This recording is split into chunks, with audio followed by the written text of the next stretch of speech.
While many may have played Rockstar's action opus this past April on consoles, those who waited for the PC version get a few added features and conveniences.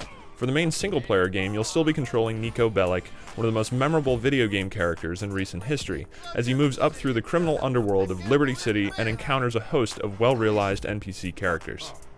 Like GTA games that came before, the game split between open-world exploration sections, running through story missions, and taking on side missions, and this time around there's a more realistic, mature tone.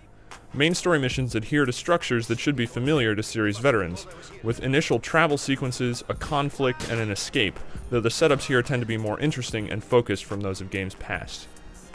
Controlling your character in GTA games has always been somewhat of an issue, something made easier with the PC version since the mouse and keyboard aiming is much more precise than using a gamepad. The option to use both is still there, which some players will appreciate since driving is actually better with the gamepad, and during play you're free to switch between the two devices. While actually in combat on foot, you'll find better controls here since there's a cover system that makes it a lot easier to be successful during firefights since you can blind fire and better protect yourself from incoming fire.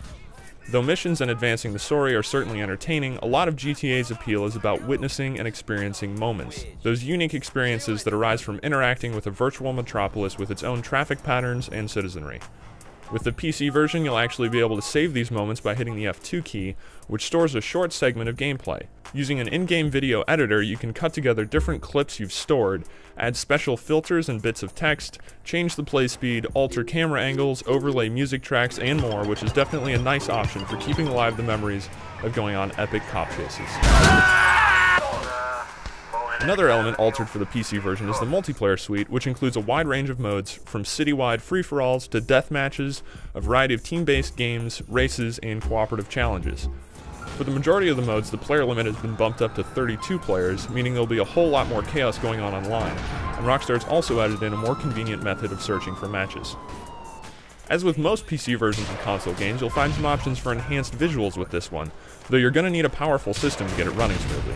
We toned down the settings with a quad-core processor, GeForce 8800 video card, and 2 gigs of RAM and still ran into performance issues. Provided you've got the hardware, Liberty City is an amazing virtual space to explore, with realistic detail packed into every bit of the environment. The sound is another standout element, with an incredible amount of well-written and acted dialogue, immersive ambient city sounds, and a great soundtrack.